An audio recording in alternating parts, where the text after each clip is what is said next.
আসসালামু আলাইকুম প্রিয় দর্শক, কেমন আছেন সবাই? আশা করছি সবাই অনেক অনেক ভালো আছেন। প্রিয় দর্শক, খুলনার সাবেক ভূমিমন্ত্রী নারায়ণ চন্দ্র সহ 18 জনের বিরুদ্ধে আদালতে অপহরণ এবং ধর্ষণের মামলা হয়েছে। তো নিউজটা যখন পড়লাম, নিউজটা পড়ার পর আমার কাছে কিছু কিছু জায়গাতে বেশ অস্পষ্ট এবং অস্বাভাবিক মনে হয়েছে। তো আমি পুরো নিউজটা আপনাদেরকে পড়ে শোনাচ্ছি না, কারণ পুরো নিউজটা অনেক বড় এবং নিউজটা যদি আমি সম্পূর্ণ পড়ি আপনারাও বিরক্ত হবেন, প্লাস ভিডিওটাও লম্বা হয়ে যাবে। আমি ডিরেক্ট এজাহার থেকে শুরু করছি, মামলার যে এজাহারে যে বিবরণটা আছে সেখান থেকে। তো মামলার এজাহারে বলা হয়েছে, বিয়ের আশ্বাস দিয়ে এক তরুণীকে দীর্ঘদিন ধরে ধর্ষণ করছিলেন খুলনার ডুমুরিয়া উপজেলার সাবেক চেয়ারম্যান গাজী এজাজ আহমেদ। গত 27 জানুয়ারি রাতে ধর্ষণের অভিযোগ জানিয়ে এক তরুণী খুলনা মেডিকেল কলেজ হাসপাতালে ভর্তি হন। পরদিন হাসপাতালের ওয়ান স্টপ ক্রাইসিস সেন্টারের সামনে থেকে কয়েকজন লোক জোরপূর্বক তাকে মাইক্রোবাসে তুলে নিয়ে যান। বিবরণটা খেয়াল করে শুনবেন। এবং বাদী অভিযোগ করেন, অভিযুক্ত ব্যক্তিরা সাবেক ভূমিমন্ত্রী নারায়ণ চন্দ্র চন্ডের ঘনিষ্ঠ সহচর এবং অনুসারী। অর্থাৎ যারা এই যে তাকে অপহরণ করে নিয়ে গেল, তারা হচ্ছে সাবেক ভূমিমন্ত্রী নারায়ণ চন্দ্র চন্ডের ঘনিষ্ঠ সহচর এবং অনুসারী। এখানে কিন্তু সাবেক ভূমিমন্ত্রী সরাসরি যুক্ত নাই।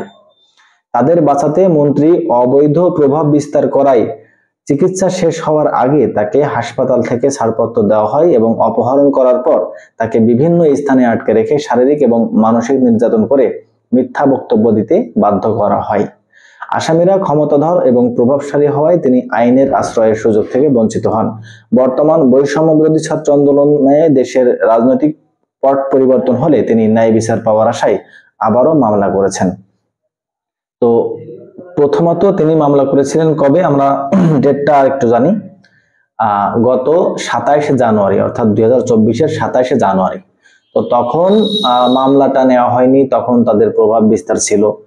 তো এখন দেশের এই যে প্রেক্ষাপট চেঞ্জ হয়েছে, সরকার পতন হয়েছে, এখন যেহেতু ন্যায় বিচার পাওয়ার আশা করাই যায়, সবাই ন্যায় বিচারের আশা করতেছেন, তো এখন তিনি এসে আবার সেই মামলা পুনরায় করেছেন।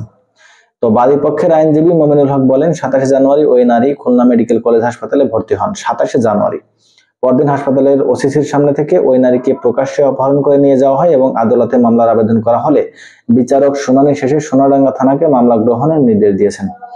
তো এখন কথা হচ্ছে, এখানে যে মামলাটা হয়েছে 18 জনকে আসামি করে, এবং এখানে উল্লেখ করা হচ্ছে যে এই 18 জনের মধ্যে প্রধান সাসপেক্ট হিসাবে, অর্থাৎ আশ্রয়দাতা হিসেবে, এই যে 18 জনের বিরুদ্ধে মামলা, তাদের প্রত্যেকের আশ্রয়দাতা হিসাবে এখানে উল্লেখ করা হচ্ছে খুলনার সাবেক ভূমিমন্ত্রী নারায়ণ চন্দ্র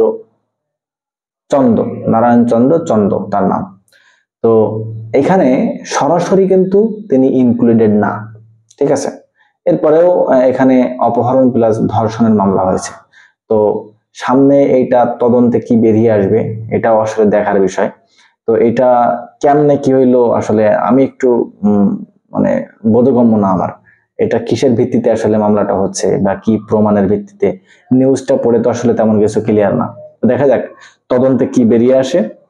আর এই বিষয়ে আপনারা যদি কোনো মতামত দিতে চান, অবশ্যই কমেন্ট বক্স আমার স্বাধীন, ওখানে আপনারা যা ইচ্ছা যা খুশি লিখতে পারেন। ঠিক আছে প্রিয় দর্শক, সবাই ভালো থাকবেন। পরবর্তী ভিডিও নিয়ে আসার আগ পর্যন্ত আসসালামু আলাইকুম, আল্লাহ হাফেজ।